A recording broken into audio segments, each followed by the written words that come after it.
खबरों बिहार में आपका स्वागत है। आज है 3 दिसंबर। चलिए फटाफट बढ़ते हैं बिहार की अब तक की 20 बड़ी खबरों के साथ। उससे पहले एक नजर अब तक की टॉप 5 खबरों पर। बिहार में जमीन के नक्शे का भी होगा दाखिल खारिज। कोसी मेची नदी लिंक योजना को केंद्र सरकार की मिली स्वीकृति। बिहार बना भारत का धनी राज्य। जमुई जिले में मिला स्वर्ण भंडार। बिहार में दिखेगा जवाद तूफान का असर। बिहार दारोगा समेत 2446 पदों पर हाई कोर्ट ने ज्वाइनिंग पर लगाई रोक। अब चलिए बढ़ते हैं खबरों की ओर विस्तार से। सरकारी दफ्तरों में यदि आप किसी काम से जा रहे हैं और कोरोना वैक्सीन नहीं लिए हैं तो आप पर कार्रवाई हो सकती है। प्रशासन ने ऐसे लोगों को सरकारी दफ्तरों में प्रवेश पर रोक लगा दी है। यह व्यवस्था तत्काल प्रभाव से लागू कर दी गई है। इतना ही नहीं, दुकान और प्रतिष्ठान ऐसे लोग नहीं चला सकते हैं जिन्होंने वैक्सीन नहीं ली है। यह गाइडलाइन खासकर राजधानी पटना के लिए जिलाधिकारी डॉक्टर चंद्रशेखर सिंह ने जारी किया है। सूबे में जाति के आधार पर जनगणना कराए जाने की मांग एक बार फिर से उठने लगी है। इस बीच बीते दिन नेता प्रतिपक्ष तेजस्वी यादव ने जातीय जनगणना की मांग को लेकर मुख्यमंत्री नीतीश कुमार से मुलाकात की। यह मुलाकात विधानसभा में ही सीएम के चैम्बर में हुई। इस दौरान कांग्रेस और वाम के नेता भी मौजूद थे। बता दें कि बीते दिन ही सत्र के दौरान तेजस्वी यादव ने कहा था कि यह देश हित में जरूरी है, इसलिए सीएम को सरकारी खर्च पर जातीय जनगणना कराने की घोषणा करानी चाहिए। साथ ही उन्होंने यह भी माना कि मुख्यमंत्री इस मुद्दे पर पक्ष में ही है। सर्वदलीय टीम इस संबंध में प्रधानमंत्री से मिल भी चुकी है, लेकिन भाजपा नेता संसद में इस पक्ष में नहीं है। ऐसे में मुख्यमंत्री को जातीय जनगणना राज्य स्तर पर ही करवाना चाहिए।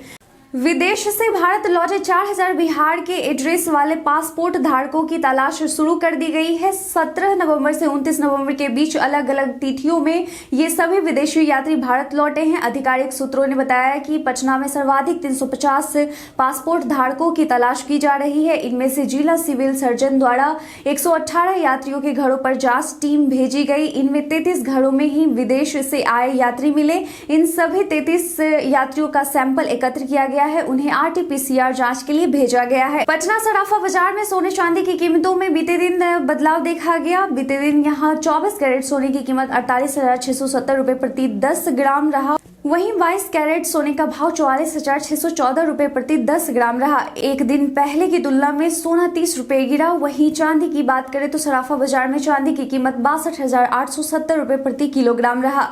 साल के आखिर में बिहार सरकार राज्य के रैयतों को तोहफा देने जा रही है। अब जमीन की बिक्री होने पर न सिर्फ रैयत के नाम में परिवर्तन होगा, बल्कि बिक्री के मुताबिक जमीन का नक्शा भी बदला जाएगा। इस तरह दस्तावेज के साथ ही नक्शे का भी दाखिल खारिज होगा। इस काम के लिए अब दाखिल खारिज के पूर्व खाका रेखा चित्र, राजस्व मानचित्र अनिवार्य रूप से दाखिल करना होगा।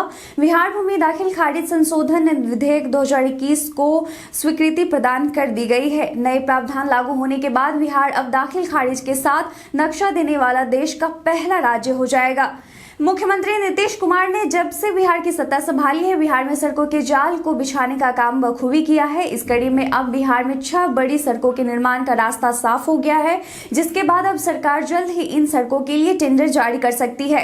बिहार स्टेट हाईवे प्रोजेक्ट 3 के फेज 2 के तहत एशियन डेवलपमेंट बैंक बिहार की 5 सड़कों के निर्माण के लिए $329 मिलियन का ऋण उपलब्ध करवाने का मौका मिलेगा। विधानसभा के शीतकालीन सत्र में माननीयों की ओर से उठाए गए जाम के मुद्दे पर गृह विभाग ने सख्ती शुरू कर दी है। एक सप्ताह पहले जाम पर सभी जिलों से कार्रवाई करते हुए निदान पर मंतव्य की मांग की गई थी। अब गृह विभाग ने फिर जिलों से एक्शन टेकन रिपोर्ट ATR की मांग कर दी है। इतना ही नहीं, गृह विभाग के अपर मुख्य सचिव ने 7 दिसंबर को पूरे राज्य में जाम की स्थिति पर समीक्षा बैठक बुलाई है। बिहार के दिग्गज कांग्रेसी रहे सदानंद सिंह के पुत्र शुभानंद मुकेश अब जदयू का दामन थामेंगे। 12 दिसंबर को पटना के श्री कृष्ण मेमोरियल हॉल में मिलन समारोह का आयोजन किया गया है। आपको बता दें कि शुभानंद मुकेश के साथ अखिल भारतीय कांग्रेस कमेटी के सदस्य शंभू सिंह पटेल समेत कई और कांग्रेसी भी जदयू में शामिल होंगे। भारत का सबसे बड़ा सोने का भंडार बिहार में मिला है। बहुमूल्य धातु सोना की खादान में इतना स्टॉक है जितना देश में कहीं और नहीं है। यह जानकारी केंद्र सरकार ने संसद में दी है। बिहार भाजपा के अध्यक्ष और लोकसभा सदस्य संजय जायसवाल ने सदन में सरकार से जानकारी मांगी थी। इसके जवाब में केंद्रीय मंत्री के हवाले से बताया गया है कि देश में कुल 501.83 टन का प्राथमिक स्वर्ण अयस्क भंडार है, जिसमें 654.74 टन स्वर्ण धातु है। इसमें 44% सोना कोरोना तो केवल बिहार में ही पाया गया है।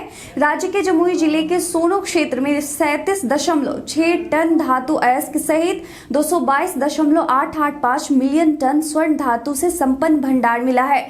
बिहार के मुजफ्फरपुर में एक निजी अस्पताल में बीते 22 नवंबर को आयोजित मोतियाबिंद ऑपरेशन शिविर के दौरान लापरवाही के कारण मरीजों की हालत बिगड़ गई है। अभी तक 18 मरीजों की आंखें निकालनी पड़ी है, कई अन्य की हालत भी गंभीर बनी हुई है। इस मामले से बिहार के स्वास्थ्य विभाग में हड़कंप मच गया है। स्वास्थ्य विभाग की हाई लेवल जांच के बीच अब राष्ट्रीय मानवाधिकार आयोग NHRC ने भी दखल दी है।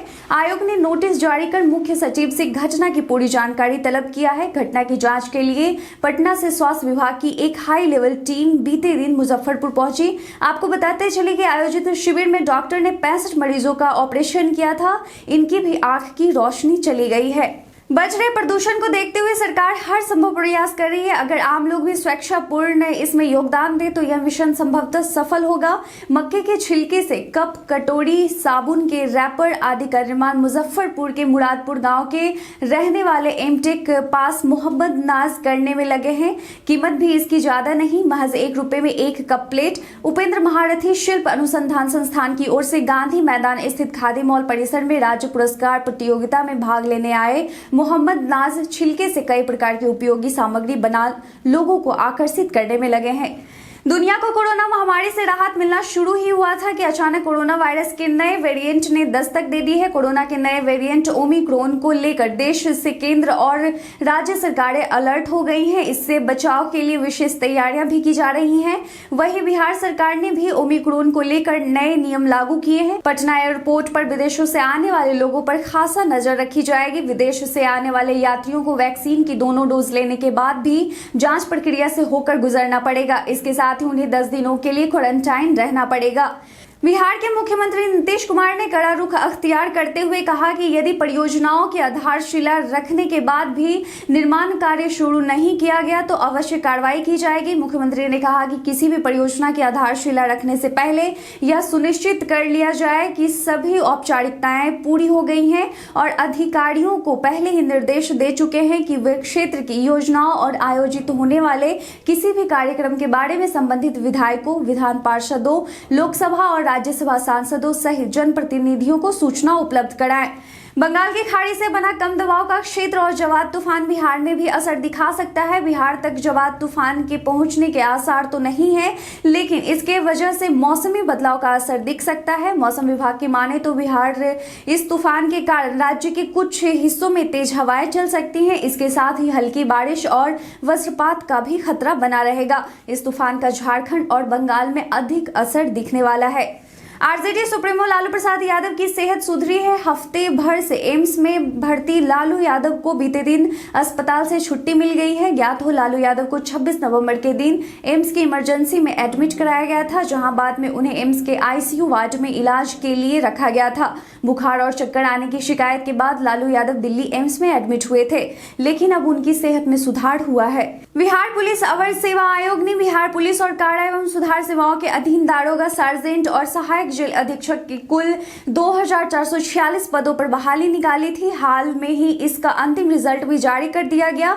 वहीं जिन अभ्यर्थियों का चयन किया गया है वे लंबे समय से ट्रेनिंग में जाने का इंतजार कर रहे हैं, लेकिन अब न्यायालय के निष्कर्ष का उन्हें इंतजार करना पड़ेगा। 2446 दारोगा परीक्षा के रिजल्ट के खिलाफ कुछ अभ्यर्थियों ने हाईकोर्ट में केस किया था, जिसके फलस्वरूप एक और अब हाईकोर्ट के स्टे के बाद जहां परिणाम को चैलेंज करने वालों में उम्मीदें जगी हैं, वहीं चयनित छात्रों में इंतजार अवधि को लेकर निराशा बढ़ी है। पटना हाईकोर्ट ने लालू प्रसाद यादव के बेटे तेज प्रताप यादव के निर्वाचन को चुनौती देने वाली चुनाव याचिका पर सुनवाई की। विधायक तेज प्रताप यादव के हसनपुर विधानसभा निर्वाचन क्षेत्र उनके निर्वाचन को विजय कुमार यादव ने चुनाव याचिका दायर कर चुनौती दी है। तेज प्रताप यादव के अधिवक्ता जगन्नाथ सिंह ने जिरह किया। तेज प्रताप यादव के अधिवक्ता जगन्नाथ सिंह ने बताया कि याचिकाकर्ता ने जनप्रतिनिधि एक्ट 1951 की धारा 100 का हवाला देते हुए तेज प्रताप यादव के निर्वाचन को अमान्य करार देने देने के लिए चुनाव याचिका दायर किया है। याचिकाकर्ता ने यादव के निर्वाचन को अमान्य करार देकर हारे हुए जदयू के उम्मीदवार राजकुमार राय को विजयी घोषित करने की मांग इस चुनाव याचिका में की है। अब इस मामले पर अगली सुनवाई 9 दिसंबर को होगी। बिहार के मंत्री को रोके जाने को लेकर बवाल बच गया है। मंत्री को अफसरों द्वारा रोके जाने और एसपी डीएम की गाड़ी को पार कराने के बाद बिहार की सत्ताधारी बीजेपी अध्यक्ष ने बड़ा हमला बोला है। संजय जायसवाल ने कहा है कि पब्लिक सर्वेंट राजतंत्र की तरह व्यवहार करते हैं। इधर मंत्री को रोके जाने और डीएम एसपी की गाड़ी को पास कराने के बाद विधानसभा अध्यक्ष ने मामले पर संज्ञान लिया है। सदन में भारी हंगामे के बाद स्पीकर विजय सिन्हा ने सभी दल के नेताओं की बैठक बुलाई। इसी बीच भाकपा माले नेता ने कहा कि विधायक की पिटाई हो ही गई है, अब मंत्रियों की भी पिटाई बच गई है। बिहार में हर साल आने वाली बाढ़ की तबाही को रोकने के लिए सरकार ने नदियों को जोड़ने की योजना बनाई है। नदी को जोड़ने की योजना पर राज्य सरकार के स्तर पर काम भी शुरू हो गया है। इस योजना के अंतर्गत कोसी मेची लिंक योजना के लिए बिहार सरकार के द्वारा केंद्र सरकार से अनुमति मांगी जा रही थी, जिसके बाद बीते दिन बिहार की कोसी मेची लिंक योजना का मसला लोकसभा में उठा। जदयू सांसद ललन सिंह ने सदन में कहा कि जब केंद्र सरकार का यह निर्णय है कि 2 लाख से अधिक सिंचाई योजना की क्षमता होगी तो क्या कोसी मेची लिंक योजना को राष्ट्रीय योजना घोषित की जाएगी। इसके साथ ही बढ़ते हैं आज के सवाल की ओर। आज का सवाल है कि क्या हाल फिलहाल में आपके आसपास भी ऐसे लोग हैं जो विदेश यात्रा से लौटे हैं? कमेंट कर अपना जवाब हमें जरूर बताएं। आज के लिए बस इतना ही। बिहार की तमाम खबरों के साथ जुड़े रहने के लिए देखते रहे रूबरू बिहार। धन्यवाद।